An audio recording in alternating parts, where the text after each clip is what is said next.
일본의 수도 도쿄에는 시부야나 오모테산도, 신주쿠, 이케부쿠로 등등 다양한 도심지가 있습니다.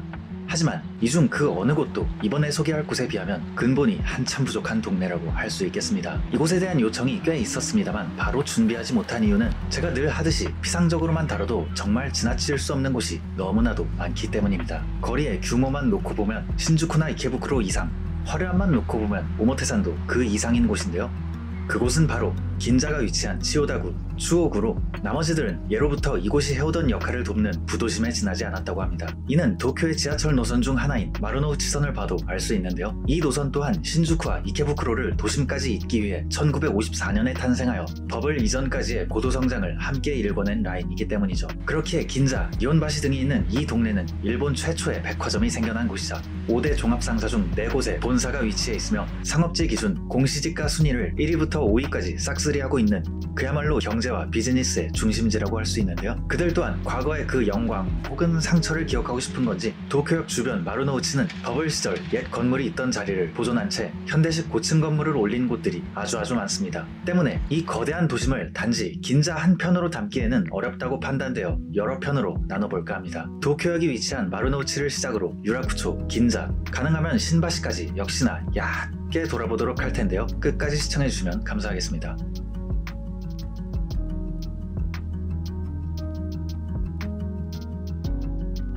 동선은 일단 도쿄역에서 시작해보도록 하겠습니다. 이곳은 역 앞 광장에서부터 아래쪽은 상가이고 위쪽은 고층 사무실인 곳이 대부분이다 보니 비슷하게 생긴 건물들 투성이인데요. 그 중에서 마루노우치 남쪽 출구로 나오면 바로 눈앞에 도로를 따라 유일하게 흰색 벽으로 되어 있는 건물을 볼 수 있습니다. 이곳이 바로 오늘의 첫 번째 목적지인 도쿄 중앙우체국과 붙어있는 쇼핑몰 키테 마루노우치입니다.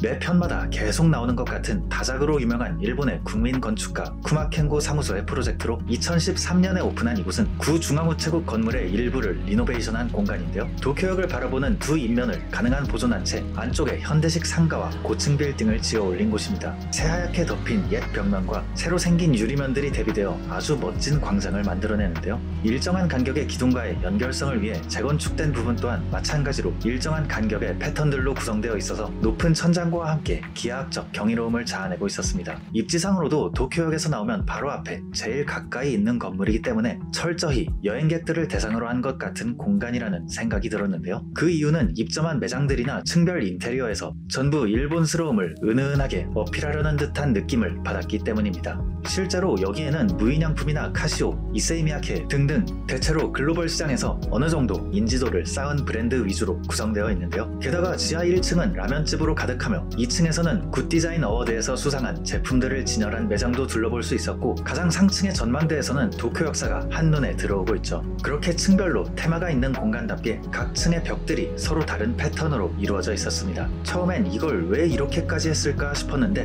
개인적인 느낌이었지만 이를 한 층씩 모아보면 기와나 나무살, 다다미 등 마치 일본 전통 가옥에서 볼 수 있는 소재나 텍스처들로 구성되어 있음을 알 수 있었습니다. 한 곳만 봐서는 알기 힘들지만 그게 오히려 과하지 않으면서도 나무를 이용한 패턴을 즐겨 쓰는 쿠마켄고의 이 공간에 대한 컨셉을 확인할 수 있는 부분이었습니다. 정말 그들에게 의미 있는 것들로 가득가득 채워진 공간이라는 인상을 받았는데요. 다만 하입보다는 클래식한 브랜드 위주로 구성되어 있기 때문에 당장의 트렌드를 읽을 수 있는 공간은 아니었지만 그럼에도 이곳 또한 도쿄역이라는 관문에서 방문자들에게 대중적인 문화와 브랜드 를 보여주는 중요한 역할을 하고 있기 때문에 한 번쯤 봐둘 필요가 있다고 생각되는 곳이었습니다. 어떻게 옛날 건물을 이렇게 세련되게 바꿀 수 있는지 참 대단하다고 생각되네요. 다음으로는 근처에 또 다른 리모델링을 통해 태어난 공간으로 가볼 텐데요. 어디인지는 제목에서부터 이미 드러났죠. 그 다음은 이 동네에 위치한 애플스토어로 가보겠습니다. 잠깐 일본의 애플스토어의 역사를 짚고 넘어가자면 애플의 CEO인 팀 쿡은 2011년 취임 이후 일본에서 지방에 있는 2군데의 문을 닫고 5개의 애플스토어를 새로 오픈했습니다. 그리고 그중 4군데가 도쿄를 포함한 수도권이었는데요. 이는 스티브 잡스와는 다르게 철저히 수요가 몰리는 곳에 집중하겠다는 뜻으로 받아들여지며 그래서인지 이후 지어진 애플 스토어들은 더욱 상당한 규모와 화려한 외관을 자랑하고 있습니다. 그중 가장 넓고 비싼 애플 스토어가 바로 이곳 애플 마루노우치 스토어인데요. 2019년에 오픈한 이곳은 당시 애플의 최고 디자인 책임자였던 조너선 아이브를 비롯한 애플의 디자인팀과 애플의 본사인 쿠퍼티노 센터를 설계한 것으로도 유명한 건축가 노먼 포스터의 포스터 앤 파트너스의 협업으로 만들어진 곳으로 오모테산도의 애플 매장과 마찬가지로 바깥과 연결된 높은 개방성을 추구하려 했다고 합니다. 원래부터 있던 건물의 기저부 한 켠에 들어선 매장이기 때문에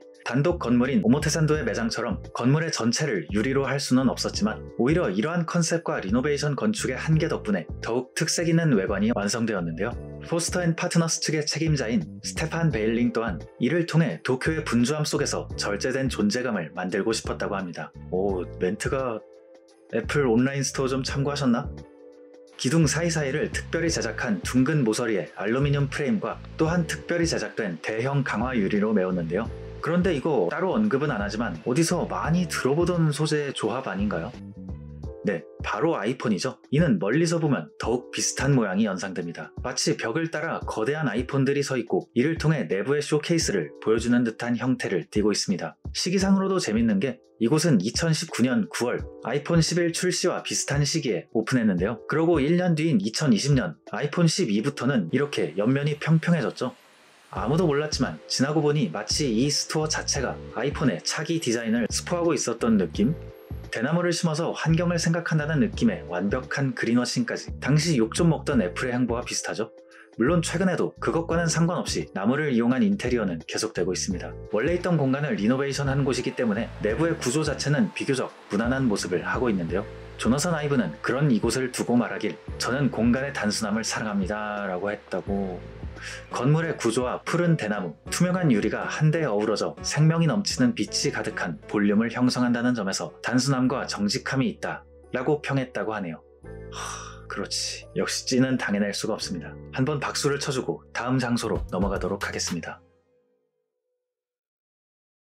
애플 스토어를 시작으로 다음 장소로 가는 동안 허먼밀러나 USM, 에르메스, 티파니 등등 다양한 고급 브랜드들이 있으며 각각의 빌딩들이 넓은 로비를 활용해 저마다 공연을 펼치는 호화스러움을 보여주고 있는데요. 예로부터 비즈니스의 중심지였기 때문인지 상당히 고급스러운 매장이나 장식들로 가득한 가로수길을 구경할 수 있습니다.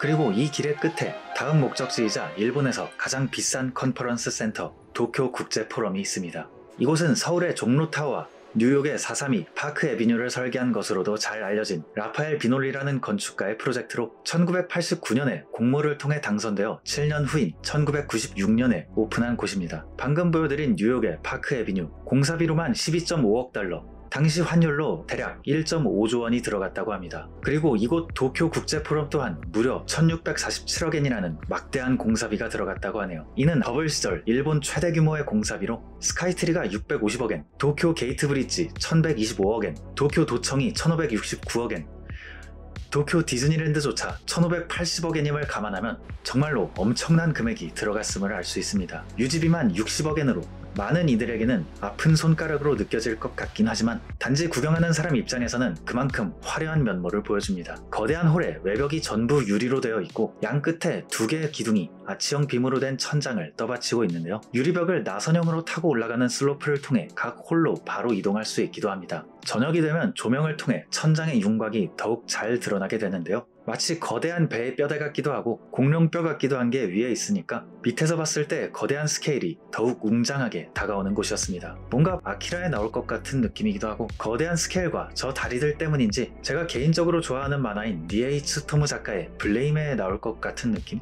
정말 이 만화처럼 세상이 망한다면 비슷한 느낌의 흉물로 남지 않을까요?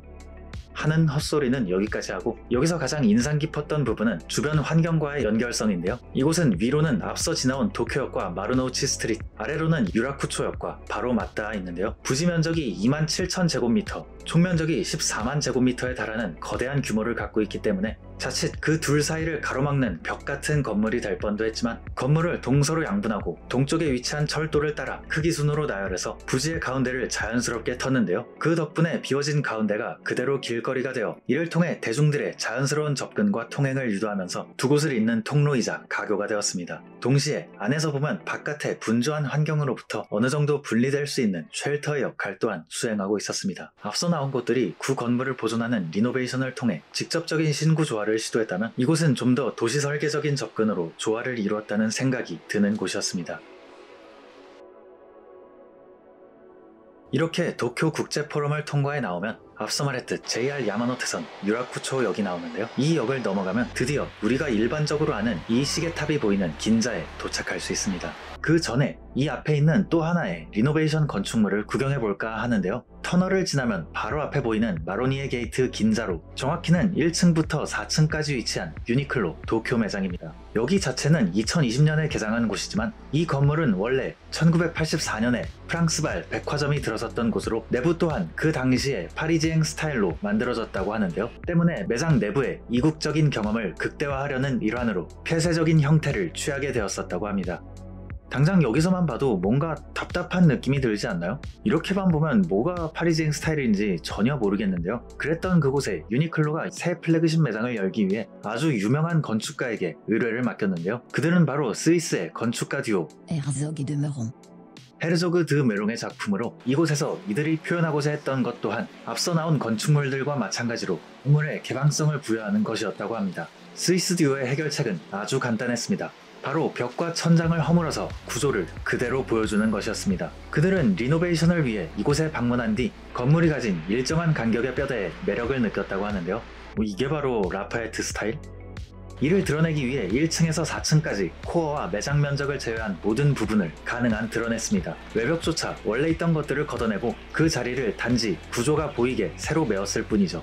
그들 또한 이 작업에서 자기들이 한 것이라고는 불필요한 부분을 걷어낸 것뿐이라고 말할 정도로 아주 간단하게 1층과 4층을 통합시켜버렸습니다. 이를 통해 엄청난 개방감과 공간감을 부여하였으며 또한 이를 유니클로의 수수하고 차분한 느낌과 맞추기 위해 노출된 콘크리트를 가능한 그대로 활용해 전반적인 톤을 차분하게 통일시켰죠. 이 공간의 하이라이트는 천장의 곳곳에 붙은 거울들인데요. 이 거울들이 자칫 지루할 수도 있는 배열의 공간을 이리저리 왜곡시키기도 하고 넓은 공간감을 더욱 극대화하는 장치로 쓰이기도 하죠. 마치 무한거울의 방 같기도 하고 개인적으로는 영화 인터스텔라의 블랙홀의 모습 같기도 했던 공간이 펼쳐지며 좋은 의미로 정신을 쏙 빼놓는 연출을 해내고 있습니다. 정말 그들이 말한 대로 비워내기를 통한 최소의 작업으로 최대의 효과를 낸 곳이라는 생각이 들었습니다. 이 아저씨들은 리노베이션도 이렇게 감각적으로 하시네요.